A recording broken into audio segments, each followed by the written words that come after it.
good afternoon, and good evening po sa inyo mga katekra, mga kamamshi. Nandito na naman ako na magbibigay ng konting reaksyon dito sa napakinggan ko dito kay Ursula, no? At bago ang lahat yan, nagpapasalamat po ako sa lahat ng sumusuporta kay Kuya Ramil sa Tekram Channel. Salamat po sa inyong pagmamahal, sa walang sawa, yung pagtangkilik, sa sinusuportahan nating channel na mula noon hanggang ngayon ating minamahal. At maraming salamat din po sa mga nagtitiwala po sa akin. Salamat po sa inyong suporta at pagmamahal. Maraming salamat po at nandyan kayo para sa akin. At magbibigay lang ako ng konting reaksyon dito sa mga kasinungalingan na sinasabi ni Ursula at gusto kong sagutin ng katotohanan lang. Mga kamamshi, mga katekram, inuulit ko po, ang lahat ng mabibitawan kong salita, ito lamang po ay para sa mga wakwak. Wala nang iba, no? At focus lamang po ako sa pagsagot sa katotohanan para dito sa mga wakwak.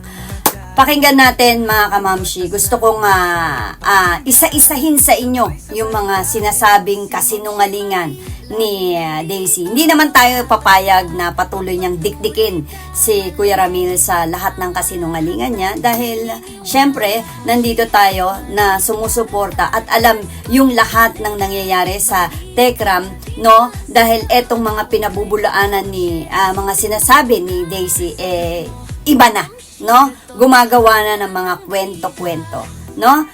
Iisa-isahin natin yung mga sinasabi niya at paliliwanagan natin siya. Baka hindi niya na naiisip ang lahat, no? Kasi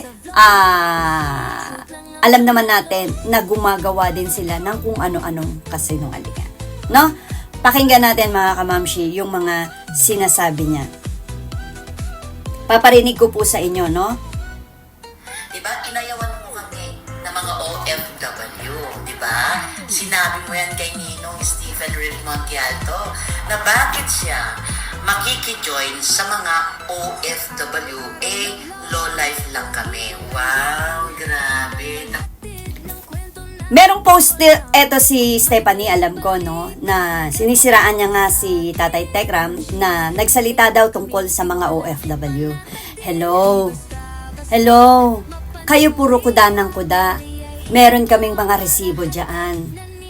Ang bawat OFW na pupunta sa mansyon, pinapakitaan ng maganda ng Manalastas family.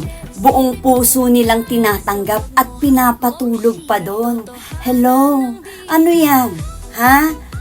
Isa na namang kasinungalingan na pilit nyong ibinibintang na gawain ni Kuya Ramil.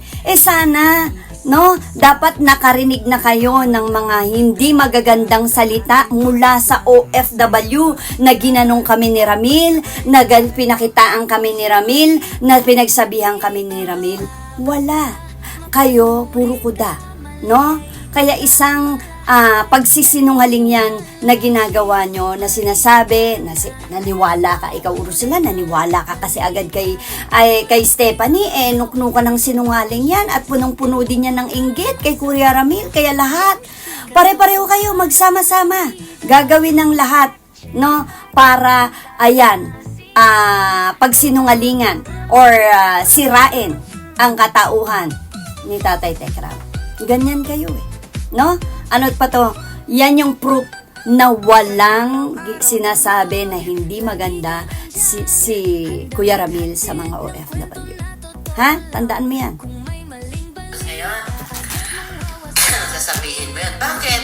Sino bang sumuporta sa'yo? Di ba mga OFW? Di ba, sino ba nagbigay sa'yo ng sahod mo? Di ba kami? Dahil nga, nakita nga namin yung una, syempre nakita namin, parang tutulungan mo yung bata.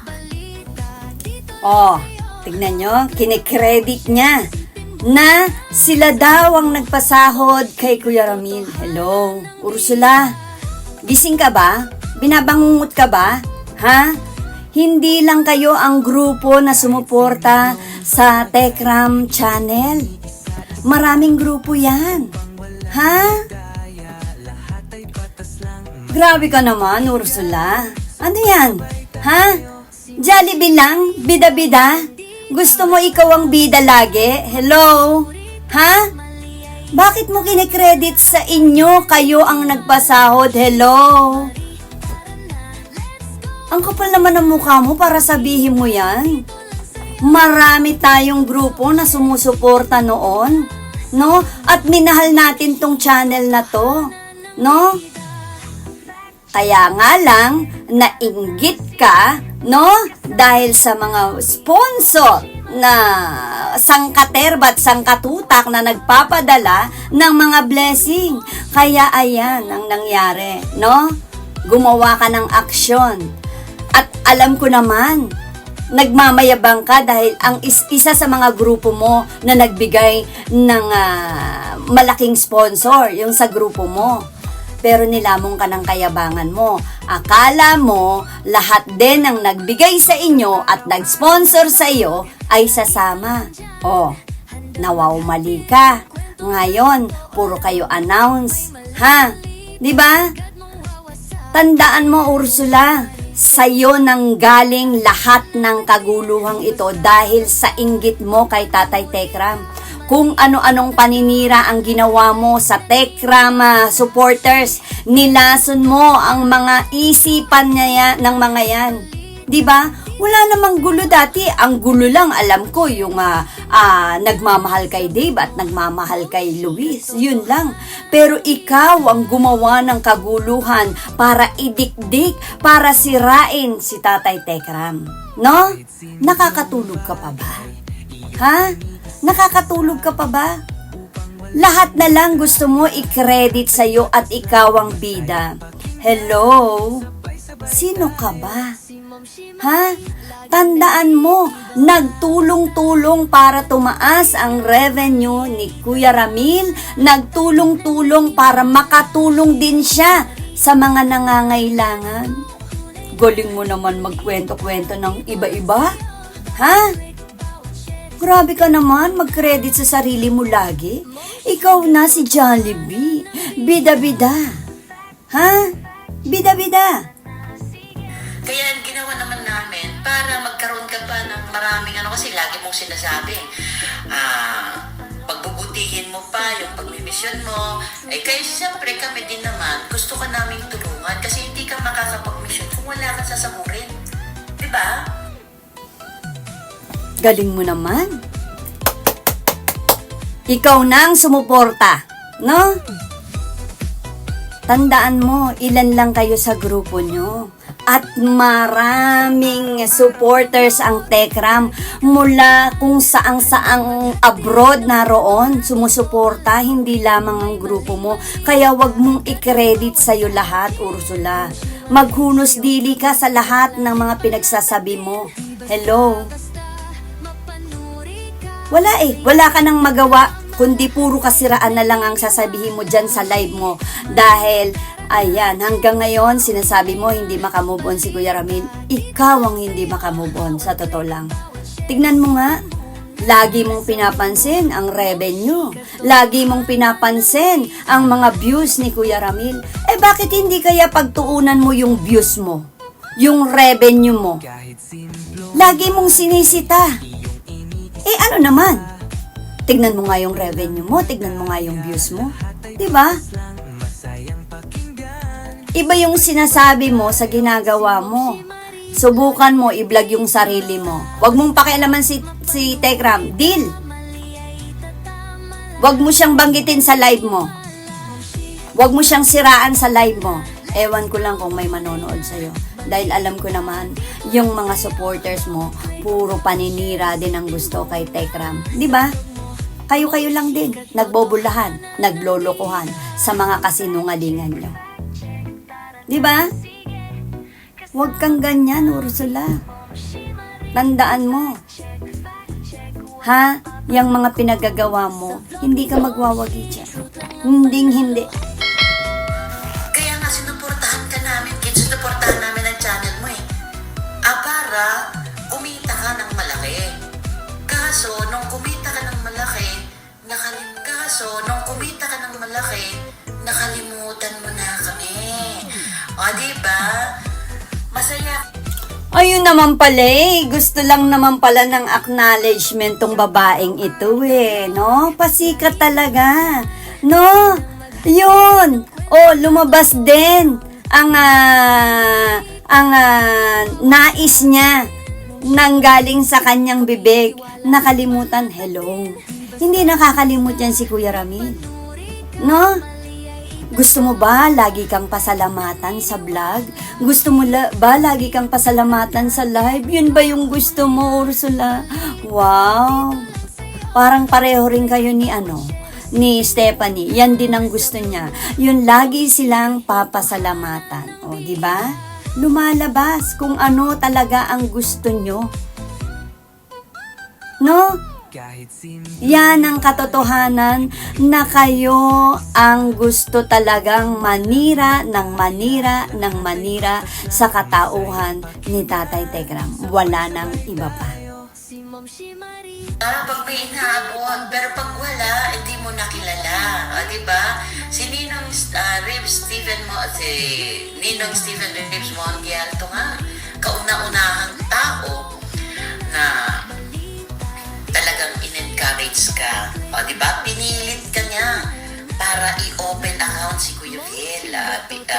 Gusto niya kasi, pag nagbigay siya ng pera, diretso sana sa pangalan ng bata. Which na Alam ko naman na walang tama sa'yo ngayon kundi si Stephen Montealto. Hello? Isa pa yan nuknukan ng sinungaling, dyan ka maniniwala? Diba? Nuknukan ng sinungaling yan. Gagawa ng kasinungalingan yan para masira rin si Tatay Tekram. Kaya ayan, lahat ng sinasabi niya, paniwalang-paniwala ka, ikaw naman, eto, ayan, ginagatungan mo sa live mo, kasi ang goal nyo talaga is pabaksakin ang Tekram. Diba? Anong utak naman meron kayo, no? Ayaw na ayaw nyong tutulong sa mga kababayan natin. Ang sasama naman ng mga budhi nyo. No? Nakakatulog pa ba kayo? Ayaw nyong tumulong sa mga mahihirap? At gusto nyong pabagsakin ang Tekram? Tandaan mo, hindi ka magwawagi dahil mas maraming naniniwala kay Tatay Tekram kesa sa inyo na mga wakwak. No? Wala nang maniniwala sa mga sinasabi mo. Kayo-kayo na lang. Yang mga alipores mo na nandyan na nanira din kay Kuya Ramil, magsama-sama kayo. Same feather, flocks together nga, di ba? No? Huwag kang bida-bida. At huwag mong sabihin ikaw ang nakakatulong. Hello? Maraming nagmamahal kay Tatay Tekram. Yan ang tandaan mo. Ha? Hindi nyo siya masisira. Mga kamamshi, mga katekram, yun lang yung gusto kong bigyan ng reaksyon dito sa mga sinasabi ni Ursula na dinadown daw ni Tatay Tekram yung mga OFW na wala namang katotohanan. Magtanong po kayo sa lahat ng OFW na nagpunta sa Tekram House kung pinakitaan sila ng masama. Wala tayong narinig. Kaya, yang mga sinabi ni Ursula, puro kasinungalingan. Yan ang totoo. No? Maraming salamat mga kamamshi. Ito lang po talaga na hindi tayo papayag na patuloy maggawa-gawa sila ng kwento kung ano-ano kay Tatay Tekram dahil alam natin ang lahat sa vlog ni Tatay Tekram. No? Maraming salamat sa inyong suporta, sa inyong pagmamahal.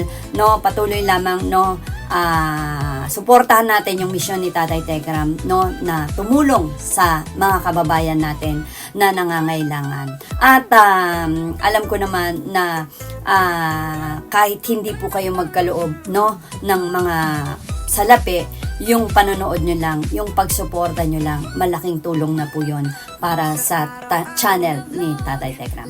Maraming salamat mga kamamshi, mga katekram. Ako po patuloy na magtatanggol sa ating Tatay Tekram. Tandaan po natin kay Tatay Tekram, walang bibitiw, walang iwanan. Kay Tatay Tekram, my forever po tayo. God bless everyone and bye-bye.